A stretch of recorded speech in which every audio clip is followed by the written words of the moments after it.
5 seconds. Start. Tea is a customary drink worldwide.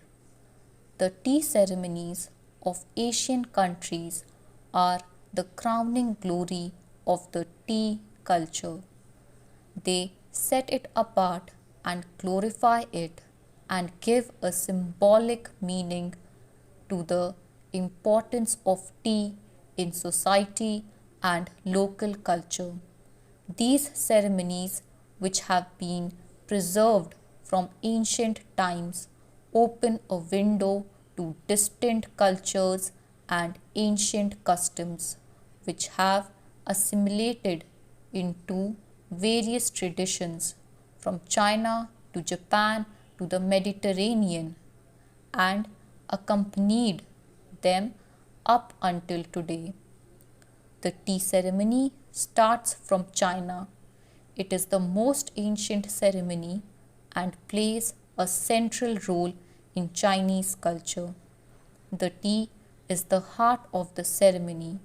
The host and ceremony participants smell the tea, taste it, and enjoy the many layers of taste discovered with every mouthful. The tea ceremony reflects the search for beauty in every object of the world, in accordance with the Chinese Tao philosophy. Whatever the purpose, from expressing appreciation or asking forgiveness to creating goodwill among the guests of family reunions or wedding celebrations. The tea ceremony must be conducted in a peaceful atmosphere and induce a sense of tranquility and harmony among the participants. It is believed that Buddhist monks brought tea from China to Japan during the 6th century BC. Then Japanese raised the preparation of serving tea to an art and an impressive ceremony in general, with predefined and very strict rules. Every detail of the Japanese tea ceremony demands strict attention and takes a great deal of time. The Japanese tea ceremony was designed in the spirit of the Zen doctrine, according to which spiritual elevation is achieved by engrossing oneself in the small details of daily life. Thus, the attention paid to the minutest details of the ceremony is meant to induce a sense of serenity and harmony among the host and guests. The tea ceremony is conducted in the tea room which every traditional Japanese house has. The tea room is considered to be an island of tranquility and purity, allowing the guests to leave the outside world behind and relax. Artistic motifs influenced by Japanese architecture, drawing, and sculpture are interwoven into the tea ceremony and influence the design of the tea room and the ceremonial tea dishes.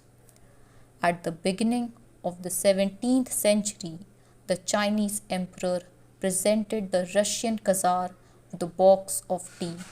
Thus, tea became an acceptable drink in Russia about 100 years before arriving in the European countries. The Russian population customarily drinks black tea. Russia was so strongly associated with black tea that during the 19th century, certain types of black tea were called Russian tea, despite the fact that the tea was actually produced in China. Tea culture is an integral part of Russian culture and is referred to in works of art and literature. The metal container for heating water is in almost every home and is part of the Russian culture icons. the Russians tend to prepare a strong, bitter concentrate of black tea, which is kept in a small teapot next to the metal container. The concentrate is diluted with boiling water to prepare tea according to the drinker's preferred strength. The British are among the world's most massive tea consumers. Perhaps it is possible to understand the importance of tea in British culture if we recall Sir Winston Churchill's declaration during the Second World War. Tea is more important to the soldiers than ammunitions. Black tea was very common in Britain during the 18th century, and the British founded the tradition of adding milk to black tea. Drinking tea in the afternoon is a custom which began during the 19th century. Its development is attributed to the Duchess of Bedford, due to the fact that the aristocracy customarily ate only two meals a day, breakfast and dinner. The afternoon tea served along with a light meal between 3 and 5 was meant to abate the hunger between meals. A further development and refinement of the afternoon tea, this is actually an early dinner which includes tea. One assumption is that the name was derived from the late hour in which the meal was taken. Another suggestion is that the expression high tea originated from the custom of having this meal on high tables in comparison with the afternoon tea which was taken on low tables. Stop.